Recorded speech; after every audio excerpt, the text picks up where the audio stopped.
This is Lab 3 of Unit 2, which is basically going to take the code that we've had before for a single animation of a single man and stick it to a component so we can have lots of animations of lots of men. Okay, so let's have a look at the state we left Flex Builder in. What we had was a bit of code which could animate, as I said, a single man, and what I've done is I've simply copied that last project into a new project.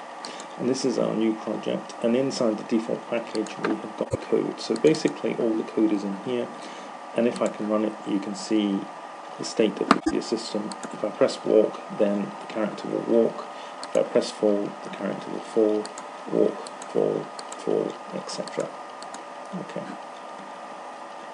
So what I want to do is I want to put the bulk of this code that we see here into a character, so that we can into a component, so that we can replicate this character many times. So the first thing we have to do within this project is to insert a new MXML component. And what we're going to do is we're going to give it a name of character, and we're going to give it let's stick it in a package called FB for character. Its parent is a group which we're quite happy with. The width and height we'll sort out later. Okay, so now we have the bones of our component, which is really just based on a canvas. Sorry, not a canvas, or rather a Spark group. Now, if we run this, then everything should still be fine because we haven't really changed very much. Right. The first thing that we want to do is we want to introduce our images in here. So if we go back into our main code, and I'm simply going to take all of these characters here, and I'm going to copy them into my character. And I'm just going to check to see if that compiles okay. It seems to compile okay. I'll have a look at the design. And there we are, I've got all my little men. Now, you'll notice that this isn't quite the right size. It could be a lot more compact, so I'm going to resize this if I get hold of the handle. And it's a little bit too small. That'll do, that's fine. And now if I go back into design, into voice, you'll see that the height has changed appropriately. Now what I can do is I can go back into my Unit 2 here. If I go into design mode, then I've got all the individual images here. But what you can see further down here is that I have got a character in my custom components. I can take that and I can drag and drop it onto my canvas, and there is my new component. Now, at the moment, of course, when I run it, what will happen is I'll just get, there we go, all of the images, because I'm not doing anything with them. So I've got to put in some behavior into the component. So again, if I go into source mode, what I'm going to do now is I'm going to copy the majority of the script. Let me just expand that so it's a little bit easier. So I'm going to copy all of the script that I had previously, and I'm simply going to dump that into my component.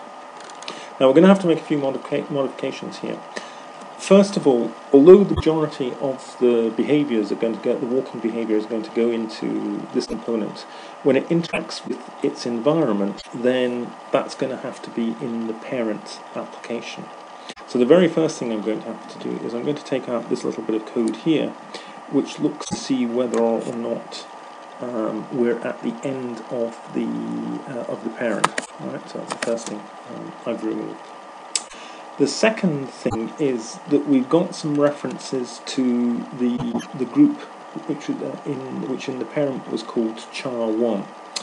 So if we go through here and we simply do a control save, then we'll see that we're picking up various errors. And this is to do with char1. So all I'm going to do is I'm going to replace. I'm going to simply replace these with this, and I'll go through and I'll replace all of the references, and that's the end of that. Right, hit Control S, and now we've got rid of this.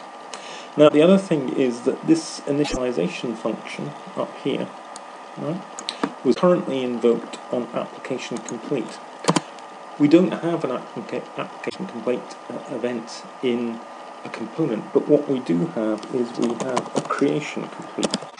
So there's my creation complete, and what I'm going to do is make that equal to init, and now that will fire up my initialization code. And it will do the same as before, which is basically to go round through the number of elements that we've got here, making each image invisible, assigning the bottom bit to 0 and pushing the item onto the image array that we've got here. I'm going to get rid of the X position here, because we're just going to simply deal with the, we've already got an X property of this component.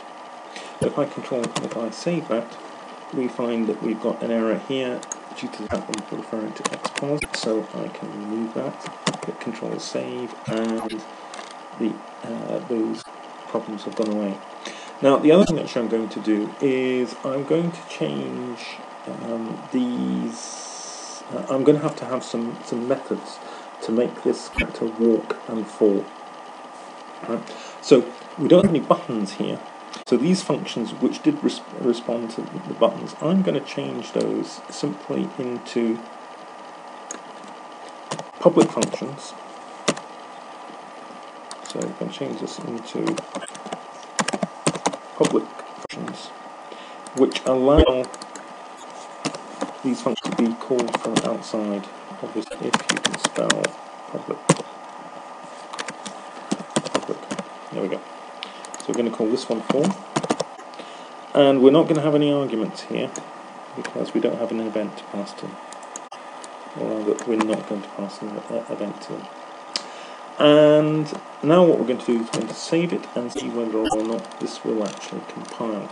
Now that's looking reasonably good, and as a guess I think this should probably work, but we have not yet interfaced to it from the top level here.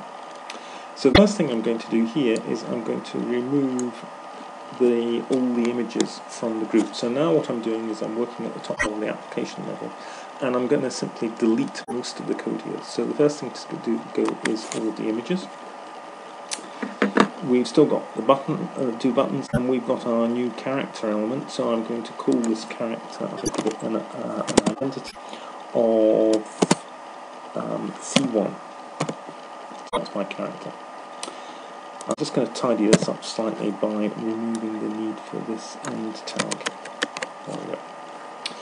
Now, we still want the on walk click, but of course what we're going to do here is we are going to change this so that we simply invoke in C1 the walk.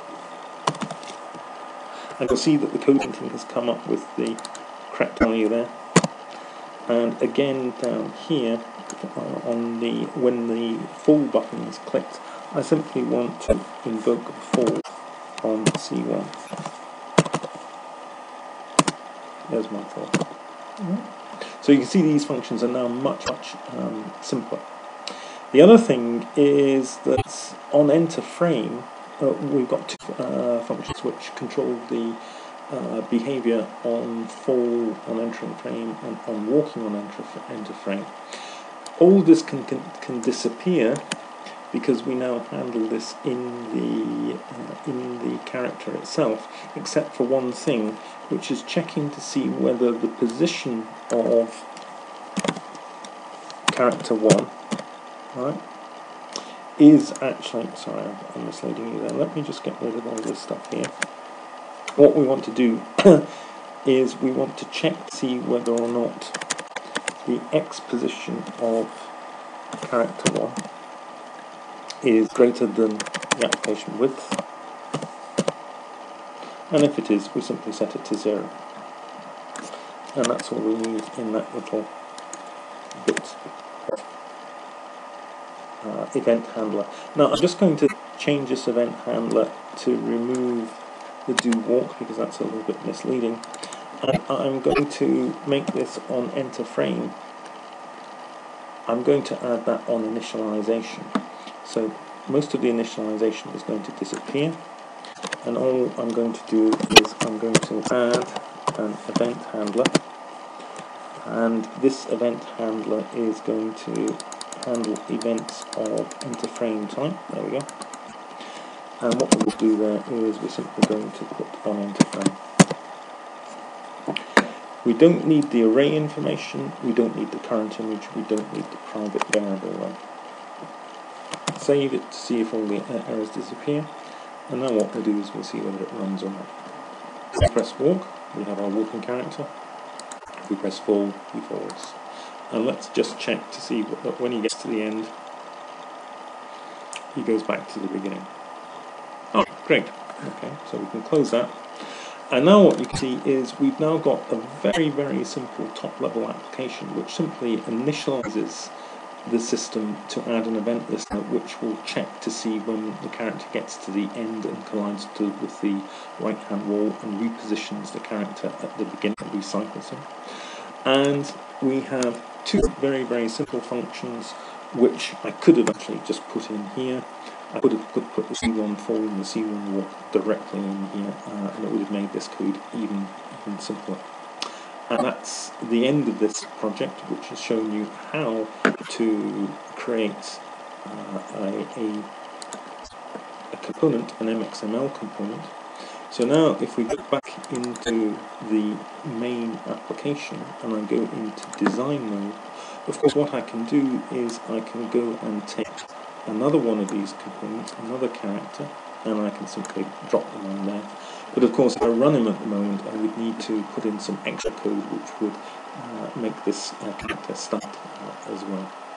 Okay, and that's the end of this bit of the laboratory.